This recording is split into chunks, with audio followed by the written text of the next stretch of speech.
El problema 2 nos pide diseñar un cilindro circular recto cuya capacidad sea de 1 litro y que en la confección del mismo se minimice la cantidad de material empleado.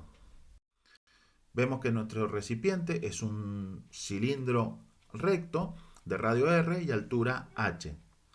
El área de la base o la tapa es pi por r cuadrado y el área lateral será 2pi por r, que es el perímetro de la base o la tapa, por h, lo cual me da el área total lateral. Por lo tanto, el área total de la superficie del recipiente es 2pi r cuadrado más 2pi r por h. Nuevamente, a partir de una interpretación geométrica del problema, podemos plantear la función a, en este caso, minimizar. Bien, y ahora tenemos que plantear nuestra restricción. El problema pide que la lata, el recipiente, tenga 1 litro de capacidad, que es equivalente a 1000 centímetros cúbicos. Con lo cual, el volumen de nuestro recipiente, que lo podemos calcular como pi por radio al cuadrado, que es el área de la base, por h, que es la altura, tiene que ser de 1000 centímetros cúbicos. Ahora procedemos de manera análoga a la del problema 1.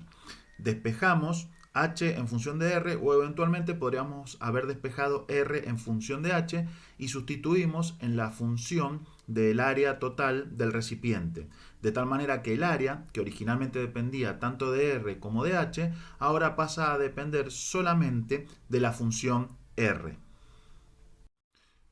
Una vez que expresamos el área total en función de una de las dos variables, en este caso r, derivamos e igualamos a 0 y encontramos que el único valor positivo de r que anula la derivada es la raíz cúbica de 500 sobre pi. Para determinar en este caso si es máximo o mínimo local, o verificar en realidad que es un mínimo local, podemos, por ejemplo, analizar la derivada segunda de la función área en este punto. Y vemos que la derivada segunda evaluada en este punto es positiva, con lo cual podemos asegurar que para este valor de r se alcanza un área lateral mínima.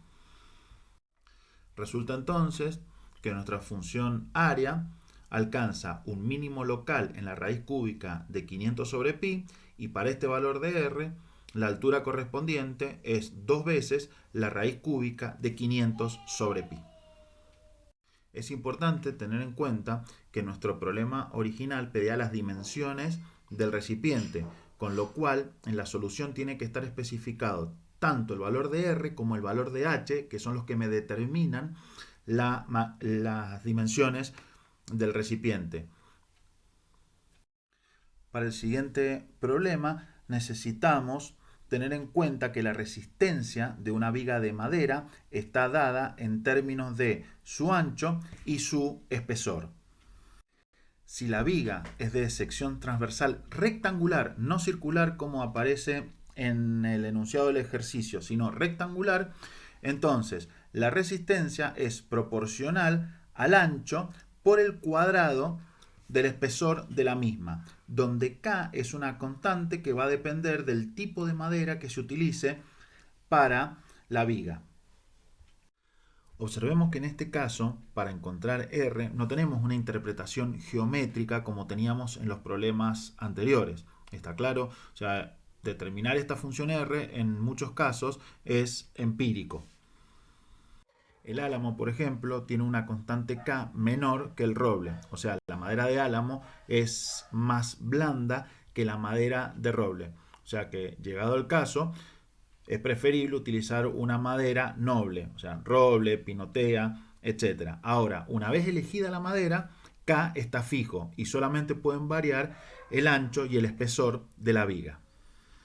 Obviamente, las dimensiones de nuestra viga están limitadas por el tamaño del tronco que se va a utilizar para construir la viga. Observemos que la viga es de sección rectangular, mientras que el tronco del cual se va a desbastar la viga es de sección circular. En este caso, el tronco que vamos a utilizar tiene un diámetro de 12 pulgadas. Por lo tanto, tanto el ancho como el alto de la viga están limitadas por este diámetro. Perdón, no alto, sino espesor de la viga. En definitiva, lo que pide el problema es maximizar la resistencia de la viga, que está en función del espesor y el ancho de la misma, con la restricción que nos impone el diámetro del tronco del cual se va a desbastar la viga, que en este caso es de 12 pulgadas. En este caso podemos relacionar naturalmente el espesor de la viga, el ancho de la viga con el diámetro del tronco a partir de Pitágoras, que es lo que se presenta naturalmente en la interpretación geométrica que hemos visto en la filmina anterior.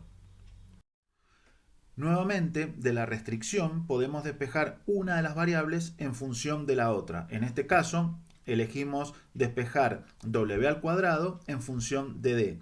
Y al reemplazar w por su equivalente en términos de d, la función resistencia pasa ahora a depender únicamente de la variable d. Derivamos ahora nuestra función resistencia, que en este caso dicha derivada será igual a k por 144 menos 3d al cuadrado, e igualamos a 0, lo que nos da dos posibles valores para d, 4 raíz de 3 o bien menos 4 raíz de 3. Como d está asociado a una longitud, el valor negativo para nosotros no es admisible, con lo cual nos quedamos solamente con el valor positivo de d.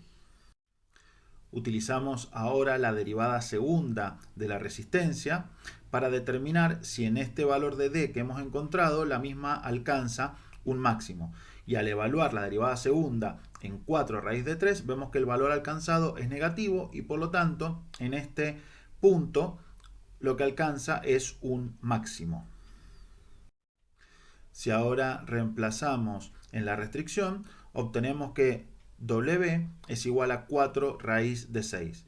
Por lo tanto, las dimensiones que maximizan la resistencia de la viga son un espesor de 4 raíz de 3 centímetros, o pulgadas, perdón, y un ancho w igual a 4 raíz de 6 pulgadas. Con lo cual queda concluido nuestro ejercicio.